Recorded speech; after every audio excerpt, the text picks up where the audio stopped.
Fancy a ramble? How about the southernmost section of the Pennine Way, from Edale to Torside, connecting to Hadfield, using the train to get back to your car? For the intrepid traveler looking to swap the terminal lounge for the open moor, there is no more iconic departure gate than the village of Edale. Nestled in the Vale of Edale and easily reached via a scenic rail link from Sheffield or Manchester, this is where the Pennine Way, Britain's first national trail, begins its 268-mile trek to the Scottish borders.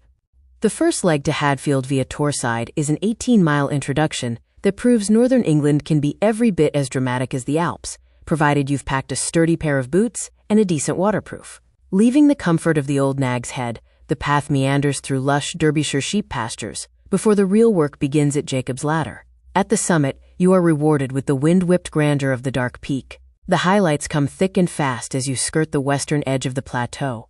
Keep a sharp eye out for Kinder Downfall, the Peak District's tallest waterfall. On a particularly gusty day, the wind has a habit of blowing the water vertically back up the cliff, a natural spectacle that beats any airport fountain.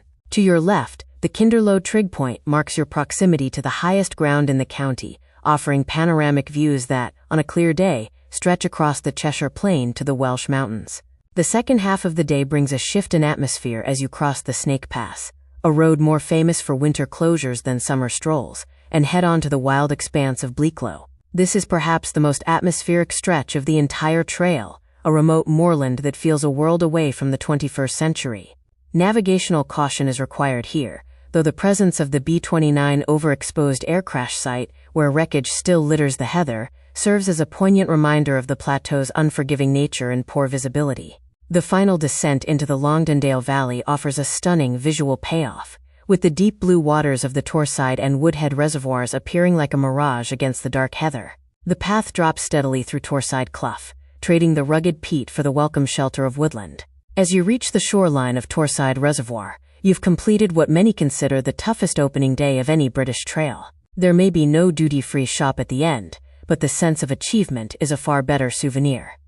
For the day tripper or the weary hiker, Edale Railway Station is a delightful gateway to the great outdoors, arguably one of the most scenic arrival points in the north. Situated on the Hope Valley Line, it's served primarily by Northern, with occasional appearances by East Midlands Railway.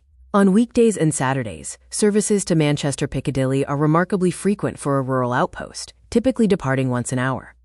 On Sundays, the pace slows down slightly, but you can still rely on a steady flow of trains, ensuring that those who have spent the afternoon conquering Kinderscout aren't stranded in the heather.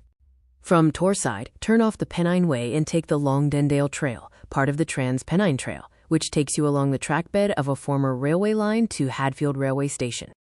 This modest terminus on the Glossop Line is a bastion of reliability, with Northern operating a robust service that usually sees trains departing from Manchester Piccadilly every 30 minutes during the day.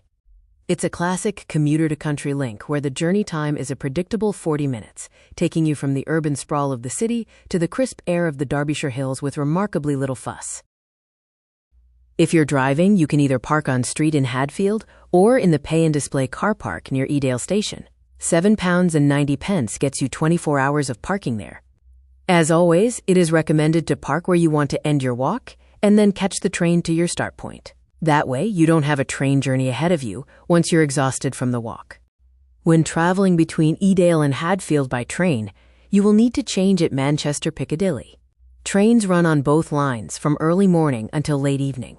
Check nationalrail.co.uk for exact times. Whichever direction you choose to tackle this walk in, the train station at the end has trains back to Manchester running until late evening, 7 days a week. Note the slightly earlier finish times on Sundays, however, before sunset in midsummer. Train tickets can be confusing and expensive. For the trip between Edale and Hadfield, consider the Transport for Greater Manchester Wayfarer ticket. It costs £17.40 for an adult and is valid on all buses, trains and trams in Greater Manchester and beyond, including to Edale and Hadfield. It's valid for travel after 9:30 a.m. on weekdays or all day at weekends, making it cheaper than standard rail tickets for this journey, and even better value if you're using it to connect from elsewhere in the region. Full details of this ticket at tfgm.com. If you do need to travel before 9:30 a.m. on a weekday, an anytime day single is £19.50. Happy traveling and enjoy the walk.